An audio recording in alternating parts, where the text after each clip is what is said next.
Okay, thank you so very much for having me here to speak with you. I'm very sorry that I'm not with you. I've always wanted to come to Montenegro, and this is the first time I've been invited. And I've had to say, unfortunately not. So that's, I'd love to be there with you today. It's a really special opportunity. So hopefully this conversation will be the first of many. I'm going to talk with you about the topic that I've been working on almost constantly for the last 3 years, and that has grown throughout our industry, which is how our industry gets started and builds momentum around climate action, and in particular around that positive force that you've been hearing from others, I believe, or will be hearing from, around how we use this collaboration, this opportunity to regenerate our destinations, our communities, our business model, so many different things. Maybe you've heard who I am already. Well, I'll just give you a quick. I'm Jeremy Smith. I'm co-founder of an initiative called Tourism Declares a Climate Emergency, which I'll tell you a little bit more about in a moment. And I work in many ways. I'm a freelancer, but I work in particular as a climate advisor to the Travel Foundation, an international NGO based out of the UK. If you remember just 4 words for everything I say that you take into how you can start working on climate change, those 4 words also begin with C. And these are the words that we are going to look at throughout this conversation: commitment, collaboration, capacity, and context. Getting our heads around those 4 things will move us all a long way and a lot faster than we have been. Excuse me. So I'll start by looking at the first one, the one we need to do first, which is to make some form of commitment. So I'm going to start, and I hope you'll forgive me for doing this, by telling a little bit of the story of how we got here. And for that, I need to step back several years into a part of my own story. I used to be a travel writer who wrote guides, reviews, etc. In 2007, I was lucky enough to get a commission with a friend to write a guidebook for the publisher Rough Guides, that was the first and only travel book that Rough Guides published dedicated to what was happening and emerging in sustainable tourism around the world. I had an amazing, privileged year traveling around the world, visiting hundreds of different things happening and truly seeing the potential, capacity building, collaboration, everything that our industry has all over the world to generate positive change. One very special place that I stayed was on the beach in northern Mozambique. Out to sea was the Carimbas archipelago, incredible corals and islands. The resort, called Galudo, did everything that you would hope to do for these sorts of remote resorts. It worked for the local communities, inspired guests to get involved in volunteering, it supported restoration of the coral reefs. It was a wonderful, wonderful resort, and it won countless awards and truly was one of the sort of inspirational models that brought me, who at the time was new to tourism, into believing what was possible. Now move forward to 2019, 10 years later, and in 2019, Cyclone Kenneth, huge, powerful tropical storm, washed in off the Indian Ocean at around 200 kilometers an hour. And everything that they had spent 10 years or more working for was destroyed in the space of 10 minutes. The lodge, the village, everything gone, wiped out.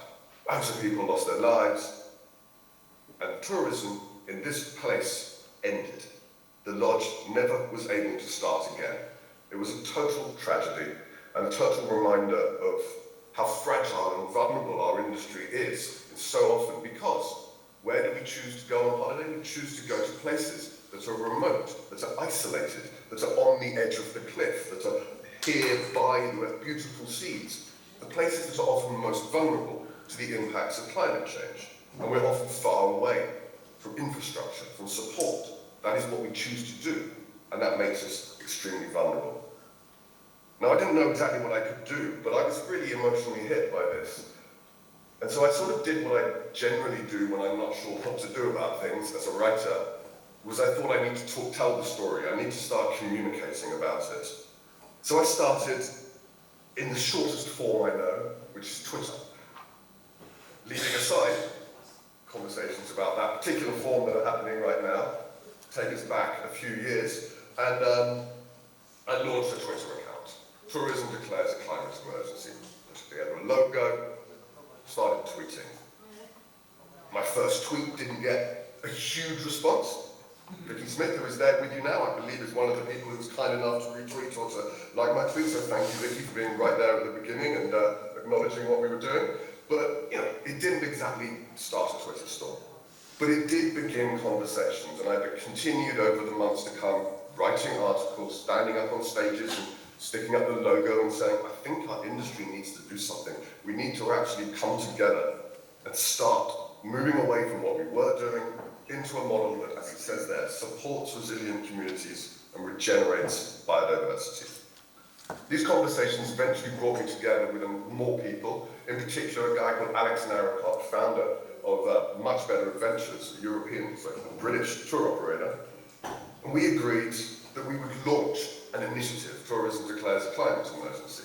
We brought together 14 tour operators from around the world, companies you may well know, such as Intrepid and Exodus, Better Places from the Netherlands, the Long Run that operates across Africa and other parts of the world working in conservancies.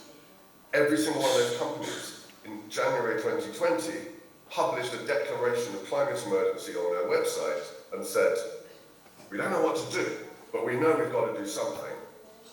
And what we're going to do is come together and collaborate, base our response in science, and come up with a plan, a climate action plan that we will share, saying what we're going to do. And that's where it began. Over the following couple of months, January and February, the commitments grew. We saw more and more companies coming on board, making the same declaration, sharing through their social media, building some momentum. And then, of course, March 2020 happened. And another emergency, the COVID emergency, took over everyone's focus. And people had to move on and save their companies from the crisis that was right there happening. So we looked at what we were doing as volunteers, and we said we've got to work out how we can continue to be relevant and prepare our industry for a climate crisis that isn't going to go away just because of the COVID crisis, although everyone right now is focusing on it. And we benefited, in a strange way, we benefited from one thing about COVID. We benefited from the fact that so many brilliant, talented people, for several months, found themselves not working as much as they had previously been doing so. They were let off their work or had reduced hours. And those volunteers, many of whom were sustainability managers for tour operators and hotels or worked in destinations, several of them came to us and said, I want to keep busy, I want to keep doing something. So together, we built momentum. And we built momentum on a website, a Squarespace website, totally funded by ourselves, a group of volunteers. And it began to get more and more traction. Several hundred, after a while, companies and organizations and destinations had signed on. And it began to be a part of the conversation. But at the same time, we had people looking at us and saying, you're just a bunch of volunteers, you're just a bunch of people with no funding, bringing together companies who already get it to work together. It's not really breaking out into the mainstream. So we had to look at how we could build momentum, how we could come together to take that initial commitment and build through capacity, build with collaboration. This emerged in early 2021. This grew into conversations between ourselves, the UNWTO, the Travel Foundation, Visit Scotland, the United Nations Environment Programme, to take the original framework of Tourism Declares and build it into the Glasgow Declaration, which launched at COP26 almost exactly a year ago today, there in Glasgow, making the same commitments to publish climate action plans, the same commitments to collaborate, and yet seeing not just one or two companies come together and make those commitments, but now hundreds. There is up to 700 companies, destinations, signatories, who over the course of the last year have made this commitment, who have come together. All sorts of different names, yet the same passionate small and medium-sized enterprises, but also some of the largest companies in the world, the likes of Booking.com and Expedia, the World Travel and Tourism Council, GSTC, you name it, and then loads and loads of destinations, ranging from national destinations like Norway, the Netherlands, Scotland, Kiribati, Panama, to Vancouver. London, Quebec, Barcelona. Everyone coming together and saying, we're not sure what we need to do, but we know we're better if we come together and collaborate. And one of the biggest challenges has been working out how to coordinate the many different unique parts of our industry. How can we all collaborate and share so that we recognize the specifics of who we are, but at the same time, recognize share best practice. And the way we do this is by advising everyone that their climate action plans should focus on 5 pathways. We all need to measure.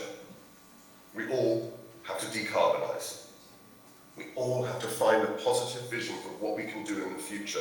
Use our industry, use our destinations to regenerate our relationships to each other, to community, to habitat, etc. And the way we do these 3 things is through coming together and putting aside competition and collaboration, and then ensuring that this isn't just plans that sit on shelves, but that the necessary finance and resources are in place to enable us to deliver. One other example of why commitment is so important is the example of Visit Scotland, who I said was the first country to declare a climate emergency in May 2020, the first national tourism organisation to join Tourism Declared and co-author of the Glasgow Declaration. Yet when they first came to me and had conversations, they said, we do not have any idea what we should be doing, but we know we've got to do something, and therefore it makes sense for us to come together, be vulnerable, share our challenges, and work together. Building on that commitment, they're now seen as one of the leaders across the world, bringing together all the other parts, working on net zero climate action plans and pilots for regional destinations across the country, launching unique collaborations, bringing together private sector tour operators and regional destinations to collaborate on how you decarbonise the value chain, which so often is something shared between the private sector and the public. And then working at a national level to understand how they deliver the capacity to enable all those regional actors, the stakeholders, the tour operators, the accommodation providers, through the national action plan to bring it all together. And this is all in the space of 2 years. They've gone from knowing they needed to do something but not knowing what it was, to having a full national programme developed. It's quite a remarkable story. And it's not the only thing that's out there. There are other stories we could tell. But I just want to show you that since the commitment, more and more capacity is coming. Monthly, a destination climate exchange meets to share ideas, talk about the challenges they're having at destination level and swap ideas of best practice. There's a UN working group been built and launched in the UNWTO, bringing together experts to support capacity building. Go onto the One Planet network and you'll find there tools and resources are being gathered in one place so that when you're looking for what to do, you can truly find it. And more places such as Scotland are launching programs around the world, focusing on what they can do at a destination level. More is coming. There's a guidance on measurement tools and methodologies, which is being laid out and designed. It will be published in the next week or so. There's planning guidance for hotels and operators in weeks to come. And next year, working with Expedia, the Travel Foundation is launching a climate champion training course for DMOs. There's a lot of stuff coming that didn't exist 3 years ago. Which is why I want to spend the last 10 minutes or so of this talk talking about the context of destinations and where we work and focus our energy on the DMO, on the destination, can find our place in all of this. Why? Because destinations are where climate risks are most felt. My experience in Mozambique made that utterly clear. Destinations don't get to move. You're going to be in Montenegro for the rest of the time, regardless of what happens with climate change. But at the same time, this is where all the tourism value chain connects. This is the most incredible place to create collaboration, because everything happens inside the destination. Yet because of that complexity, we do find that while hotels are increasingly well supported, while tour operators are getting there, there isn't much support there for destinations around what they can do. Balanced against that, my experience working with the likes of Scotland, Finland, Mexico, the Canaries, is that the shape of us, the way we are brought together as destinations, gives us the most incredible opportunity to really develop remarkable, non-competitive, inclusive ways of innovating. And of course, finally, we see in the tourists, in the communities, in the business, a growing awareness and demand for action. And that gives destinations, the Scottish example being one of them, the perfect opportunity to lead by example and influence change. And there's so many ways we can see. Some of this is simple, but how shifting the way we do business can focus on supporting regeneration and the climate emergency. I find that figure incredible. Bicycle tourism contributes $44 billion to Europe a year. It's about, in fact, it's more. It's 5 billion more than cruise tourism contributes. But let's not just focus on the economic contribution. Let's look at how it contributes. The cruise ship comes to a single place, it docks, the tourists disembark, and then they get back on again soon afterwards. And for the time they are there, they crowd the destination, and then they leave. Their money, their impact does not get distributed, and once they're left, no benefits remain. You support bicycle tourism. The cyclists, by their nature, spread off across the destination, stopping in all manner of different restaurants and cafes and small hotels, supporting all of the destination, providing so many different people with the benefits. And if a destination looks to support bicycle tourism, it does it by improving the quality of its road network, improving the quality of the restaurants and the cafes and the shops, basically making the place a better place for the local people to live. To me, this is what regenerative tourism is all about, developing a place that is better, and tourism flourishes and supports it, but it's not dependent upon tourism. We see it in the Alpine Pearls model, connecting 5 countries, 21 villages, 95 hosts, supporting tourism so that those who come by public transport are provided with cheaper, free transport, benefits on stays, discounts on experiences, building a model across Europe, across the mountains of Europe, supporting low energy, high positive impact tourism, connecting destinations and visitors looking for the same sort of experiences. One of my favourite examples from Thailand is Suan Pran. There at the hotel, they have an organic farm that grows food that is eaten by guests in the hotel. But they use this farm as a training farm, teaching local farmers how to grow organically. Those farmers then grow far more food than the hotel could possibly buy, so they use the opportunity to support, train and create a buyer network of other hotels and restaurants, supporting and buying food from these farmers, expanding the impact across the destination. Those same trainers have gone out into the schools and helped the schools set up organic food gardens in the schools of the region. This is all quite fun, cool, unique stuff. So the hotel offers guest tours, so guests can go and see all this stuff, and then maybe someone will take it back to their home places and maybe start similar sort of projects themselves. And then finally, each week they bring it all together with a farmer's market. Everyone can come together and celebrate what's so wonderful about these experiences and the nourishing, healthy food they get to eat. And this isn't just about food, this is about climate as well. Focusing on this sort of regenerative organic agriculture can sequester, can draw down more CO2 than currently emitted. It's part of the way we rebalance and get ourselves back into harmony with our atmosphere. Because this is what we need to get back into harmony. One of the greatest causes of this ecological crisis is how we all are, is the state of personal alienation from nature that so many people live in. This brings it home to me, as someone who used to live in the UK. And I know how I spent my childhood, and it was playing in nature. These days, only 1 in 10 children in the UK play regularly in wild nature. You grow up separated from the thing of which we are part.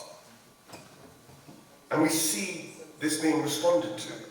Doctors in the islands north of Scotland are shifting away from prescribing pills and pharmaceuticals to prescribing nature cures, prescribing hiking, prescribing the sort of tourism that tour operators provide as ways of making us better. Here, in the north of Salzburg, in Austria, they've discovered that the Kimmel waterfall, just spending time at the Kimmel waterfall, makes people feel better. They've actually measured their health benefits and seen how it helps. So the national park, the Tor Halher National Park, Hohe Tauern, has set up a scheme to support it, a sustainable tourism scheme focusing on our own health. They market the hotels, which are organic hotels with no pesticides, with healthy everything, as offering you a better night's sleep, which is why you go on holiday. They focus on protecting the nature so that when you go out on walks into the park, it is more beautiful and gives you a better time. And as a result, they've seen the numbers of visitors to this national park hugely grow. But also because they have fit this model of supporting the local businesses, making and encouraging healthy businesses providing healthy services to come in, they've also made life better for local people. And there's so many different ways we can do this. Micro-adventures, tiny little things where we go away for 2 or 3 days just for an escape, have been shown to have the same benefits for mental and emotional health as big, long, 2-week holidays. Just changing our mindset and getting away and out into nature. And this matters because we are going to need to focus the energy of our marketing less and less on far distant tourists who come and spend huge amounts of carbon in their flights from the other side of the world, and rather try and encourage domestic tourism. And as we do it, we can make life better for people living where we are. The more we can shift towards a shorter working week, the more we can support gender equality. The more we can shift towards a shorter working week, we'll cut CO2 emissions in half and give people more time to take these micro-adventures that connect them to nature and connect them to the place that they call home and that they should be able to experience with the same joy that tourists who come to visit get to do so. You see how Finland, when it markets its national parks and its website, promotes walking, promotes hiking, not just as exercise, but as a way of building sense of community, experiencing national silence and dealing with stress. So very finally, how can we get started? I'm going to leave you with just a couple of tips. From these last 3 years' work, these are the insights that I take and that I bring to you. Our industry is remarkable. It connects to pretty well every sector that's out there. But when you find there are conversations going on at a government level or a business level, so often tourism is not involved in those conversations. You have to address that. Tourism is about finding what is unique in places.